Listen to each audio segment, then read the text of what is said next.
အားလုံးပဲမင်္ဂလာပါခင်ဗျာ UK Match Day ရဲ့ Facebook နဲ့ YouTube Channel တွေကနေကြိုဆိုပါရစေဒီကနေ့ရဲ့နောက်ဆုံးရအားကစားသတင်းတွေကိုကြည့်ရမယ်ဆိုရင်တော့စပိန်လာလီဂါထိပ်သီးကလပ်ဘာစီလိုနာအသင်းကတော့ Leeds United ရဲ့နီးပြမာဆယ်လိုဘီယာဆာကိုနီးပြသိခန့်ဖို့ကြိုးပမ်းနေတယ်လို့ဆိုပါတယ်65နှစ်ရွယ်ရှိတဲ့အာဂျင်တီးနားနာမည်ကျော်နီးပြကြီးဘီယာဆာကိုအသင်းကောင်းဆောင်မက်ဆီကဘာစီလိုနာမှာနီးပြအဖြစ်မြင်တွေ့လိုတယ်လို့ဆိုခဲ့တာပါဘာစီလိုနာအသင်းဘက်က Leeds United ကိုဆက်သွယ်မှုတွေပြုလုပ်ပွဲရှိနေပြီးအာဂျင်တီးနားနီးပြကိုကလပ်အသင်းရဲ့နီးပြဖြစ်ခန့်လိုပွဲရှိနေတာပါနီးပြဟာကျွဲဝတဲ့မာဆယ်လိုဘီယာဆာကတော့နာမည်ကျော်နီးပြတွေအားလုံးကလေးစားခြင်းခံရသူဖြစ်ပြီးဘာစီလိုနာအသင်းကလာမယ့်ရာသီမှာသူတို့ရဲ့နီးပြသစ်ဖြစ်ခန့်ဖို့ကြိုးပမ်းသွားပွဲရှိကြောင်းစပိန်နာမည်ကြီးသတင်းစာမာကာကဖော်ပြထားတာလည်းဖြစ်ပါတယ်အင်တာမီလန်အသင်းကတော့ဘာစီလိုနာအသင်းရဲ့နောက်ခံလူဂျူနီယာဖီပိုကိုခေါ်ယူဖို့ကြိုးပမ်းနေပါတယ်23နှစ်အရွယ်ရှိတဲ့နောက်ခံလူကိုတော့အင်တာဘက်ကခေါ်ယူဖို့ကြိုးပမ်းနေချိန်ထဲမှာချယ်ဆီရဲ့နောက်ခံလူအမ်မာဆန်ကိုလည်းကြိုးပမ်းနေတာလည်းဖြစ်ပါတယ်ချယ်ဆီဘက်က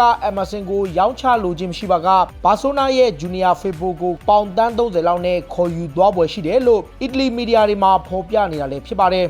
်အင်တာမီလန်အသင်းရဲ့တိုက်စစ်မှုရိုမဲလိုလူကာကူကတော့ဂျီနိုဝါကို3ဂိုးပြတ်နဲ့နိုင်ခဲ့တဲ့ပွဲမှာစံချိန်သစ်2ခုရရှိခဲ့ပြီဖြစ်ပါတယ်။စီးရီးအေကိုရောက်လာခဲ့ပြီးမှခြေစွမ်းပြဂိုးတွေသွင်းနေတဲ့လူကာကူဟာအဲ့ဒီပွဲမှာ2ဂိုးသွင်းနိုင်ခဲ့လို့ဒီနေ့ရာသီတွင်းစီးရီးအေမှာအဝေးကွင်းပွဲတွေမှာ15ဂိုးထိသွင်းနိုင်ခဲ့တာလည်းဖြစ်ပါတယ်။ဒါဟာ1949-50ခုနှစ်နောက်ပိုင်းအင်တာမီလန်ကစားမတွေတဲ့စီးရီးအေမှာအဝေးဂိုး15ဂိုးထိအများဆုံးရတဲ့ကစားမအဖြစ်မှတ်တမ်းဝင်လာခဲ့တာပါ။လူကာကူဟာဒီနေ့ရာသီစီးရီးအေမှာ23ဂိုးထိသွင်းထားသူဖြစ်ပြီးစီးရီးရဲ့အင်တာမီလန်သမိုင်းတစ်လျှောက်မှာတော့ပထမဆုံးရာသီမှာတင်တတိယဂိုးအများဆုံးသွင်းနိုင်သူဖြစ်မှတ်တမ်းဝင်လာခဲ့တာလည်းဖြစ်ပါတယ်တခါ PSG အသင်းရဲ့လူငယ်တိုက်စစ်မှုခီလီယန်အမ်ဘာပေကတော့ခြေချင်းဝတ်ဒဏ်ရာရရှိခဲ့လို့ကလပ်အသင်းဘက်ကတေချာစစ်ဆေးခဲ့ပြီးမှတော့ကာလရှည်ကြာအနားယူရမယ့်အရေးနဲ့လွတ်မြောက်သွားခဲ့ပြီဖြစ်ပါတယ်22နှစ်အရွယ်ရှိတဲ့ခီလီယန်အမ်ဘာပေကအဲ့ဒီပွဲမှာပထမပိုင်းမှာတင်ခြေချင်းဝတ်မှာပြင်းပြင်းထန်ထန်ဒဏ်ရာခဲ့လို့လူစားလဲခဲ့ရတာပါဒီနေ့ရာသီတွင်ပြင်သစ်လီမှာခြေစွမ်းပြနေတဲ့အမ်ဘာပေကပြိုင်ပွဲစုံမှာသွင်းဂိုး30ထိသွင်းထားသူဖြစ်ပြီးသူ့ရဲ့ခြေချင်းဝတ်တန်းကြောင့် PSG ရဲ့ချန်ပီယံလိကွာတာဖိုင်နယ်ပွဲစဉ်ကိုတော့လွဲချော်ပွဲရှိတယ်လို့ကလပ်အသင်းဘက်ကအတည်ပြုထုတ်ပြန်ကြေညာထားတာလည်းဖြစ်ပါတယ်နာပိုလီအသင်းရဲ့အားကစားဒရိုက်တာခရစ္စတီယာနိုကလက်ရှိချိန်ထိသူတို့ရဲ့နောက်ခံလူကိုဘယ်ကလပ်အသင်းမှကမ်းလှမ်းမှုမရှိသေးဘူးလို့ဆိုလိုက်ပါတယ်29နှစ်အရွယ်ရှိတဲ့ဆန်နီဂေါနောက်ခံလူကိုတော့ပရီးမီးယားလိကမန်ချက်စတာယူနိုက်တက်မန်ချက်စတာစီးတီးလီဗာပူးနဲ့ဘာစီလိုနာအသင်းတွေကခေါ်ယူဖို့ကြိုးပမ်းနေကြတာပါဗြိတိန်မီဒီယာတွေရဲ့အဆိုအရမန်ချက်စတာစီးတီးအသင်းကခူလီဘာလီကိုရရှိဖို့ရေပန်းစားဆုံးဖြစ်နေပြီးပေါင်65သန်းနဲ့ကမ်းလှမ်းခဲ့တယ်လို့ဆိုတာပါနာပိုလီအသင်းကတော့သူတို့ရဲ့နောက်ခံလူကိုပေါင်65သန်းကနေ85သန်းကြားဈေးသတ်မှတ်ထားပြီးအဲ့ဒီကြေးရမှရောင်းချသွားမယ်လို့အားကစားဒရိုက်တာခရစ္စတီယာနိုကဖော်ပြခဲ့တာပ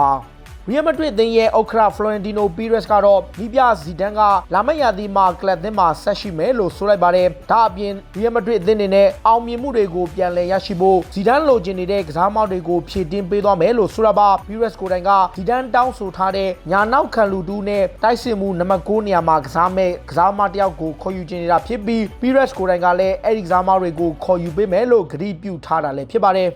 လီဗာပူးအသင်းရဲ့တောင်ပံကစားမအဒန်လာလာနာကတော့အန်ဖီကနေထွက်ခွာခဲ့ပြီးနောက်ပရီးမီးယားလိကလပ်ဘရိုက်တန်ကိုအပြီးသက်ပြောင်းရွှေ့သွားခဲ့ပြီဖြစ်ပါတယ်32နှစ်အရွယ်ရှိတဲ့အင်္ဂလန်တောင်ပံကစားမကိုတော့ဆောက်ဟမ်တန်နဲ့လက်စတာစီးတီးအသင်းတွေကခေါ်ယူဖို့ကြိုးပမ်းနေပေမဲ့ကစားမကိုယ်တိုင်ကပုံမှန်ပွဲထွက်ခွင့်ရနိုင်မဲ့ဘရိုက်တန်ကိုပြောင်းရွှေ့ခဲ့တာပါဘရိုက်တန်ဘက်ကအဒန်လာလာနာကိုအလွတ်ပြောင်းရွှေ့ခြင်းနဲ့ခေါ်ယူနိုင်တာဖြစ်ပြီး3နှစ်စာချုပ်ချုပ်ဆိုသွားဖို့လည်းသဘောတူညီမှုရခဲ့တာလည်းဖြစ်ပါတယ်အာဆနယ်အသင်းကတော့ဘာစီလိုနာကရောင်းထုတ်ဖို့ပြင်ဆင်နေတဲ့နောက်ခံလူဆမ်မွယ်ဦးတီတီကိုခေါ်ယူဖို့စိတ်ဝင်စားနေတယ်လို့ဆိုပါတယ်ပရီးမီးယားလိကလပ်ကဘာစီလိုနာကနေထွက်ခွာတော့မဲ့ပြင်သစ်နောက်ခံလူကိုတရားသီတာအငှားနဲ့ခေါ်ယူဖို့ကြိုးပမ်းနေတာပါ26နှစ်အရွယ်ရှိတဲ့ဆမ်မွယ်ဦးတီတီကဒီနေ့ရာသီဒဏ်ရာပြဿနာတွေကြောင့်ကလပ်အသင်းမှာရုန်းကန်နေရသူဖြစ်ပြီးအာဆနယ်ဝက်ဆန်နဲ့အေဗာတန်အသင်းတွေကခေါ်ယူဖို့ကြိုးပမ်းနေချိန်မြောက်လန်ဒန်ကလပ်ကတော့အငှားနဲ့ခေါ်ယူနိုင်ဖို့အရှိန်ဟုန်မြင့်ကြိုးပမ်းနေတာလည်းဖြစ်ပါတယ်တခါ Leeds United အသင်းကလည်းအာဆနယ်ရဲ့အရန်ကိုသမားအမ်မီမာတီနက်စ်ကိုခေါ်ယူဖို့ကြိုးပမ်းလာပါတယ်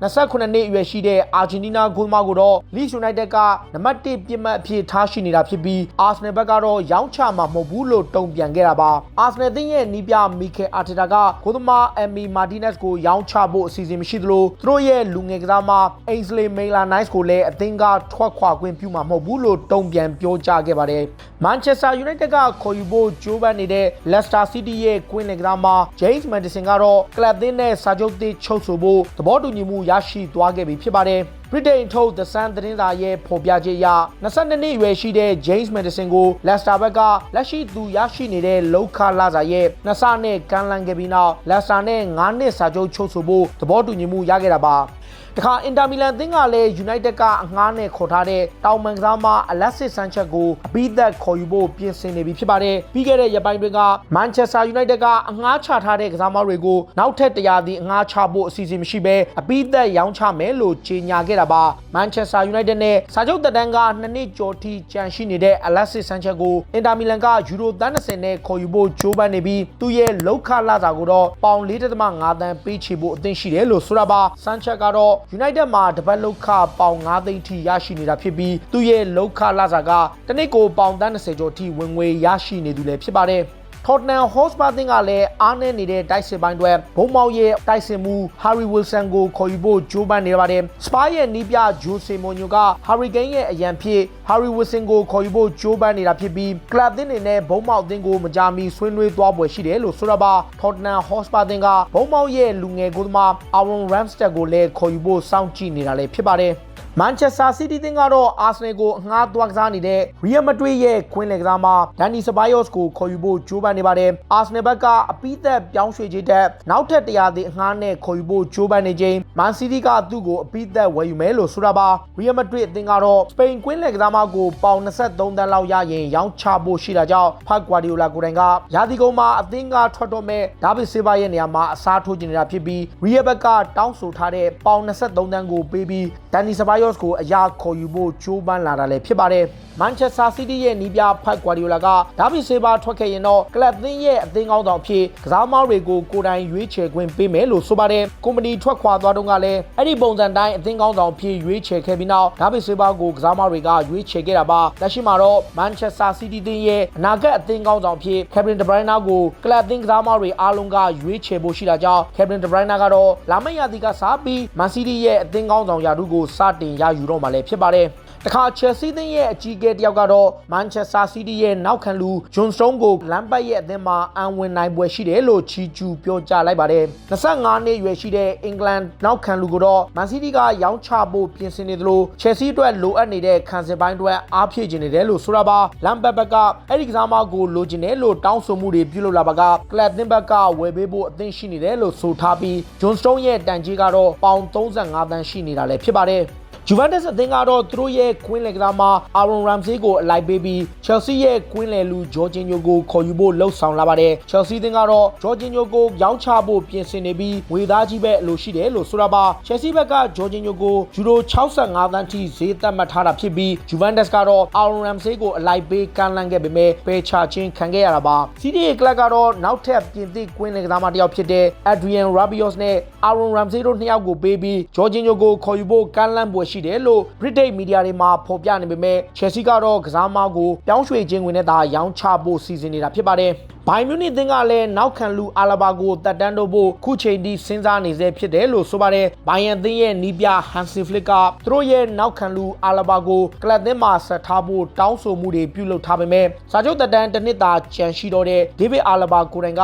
သူ့အနေနဲ့စာချုပ်သစ်ချုပ်ဆိုဖို့တစ်နှစ်ကိုလောက်ခယူရို30ထိအလိုရှိတယ်လို့တောင်းဆိုခဲ့တာပါ။ Alaba ကိုတော့ Premier League က Chelsea, Manchester United နဲ့ Manchester City တို့ကခေါ်ယူဖို့ကြိုးပမ်းနေတာဖြစ်ပြီးသူ့ရဲ့ကာလပေါက်ကြေးကပေါင်45သန်းနဲ့တန်း90ကြားမှာရှိနေတာပါ။ဒါတွေကတော့စိတ်ဝင်စားစရာနောက်ဆုံးရအားကစားသတင်းတွေကိုတင်ဆက်ပေးခဲ့တာပါခုလိုမျိုးစိတ်ဝင်စားစရာအားကစားသတင်းတွေကိုနားဆင်ကြတဲ့ကြည့်ရှုကြတော့ UK Matchday ရဲ့ Facebook နဲ့ YouTube Channel တွေကို Follow လုပ်ထားကြပါလို့တောင်းဆိုရင်းနဲ့ဒီကနေ့ရဲ့အစီအစဉ်ကိုဒီမှာပဲအဆုံးသတ်ပါရစေအားလုံးကိုကျေးဇူးတင်ပါဗျ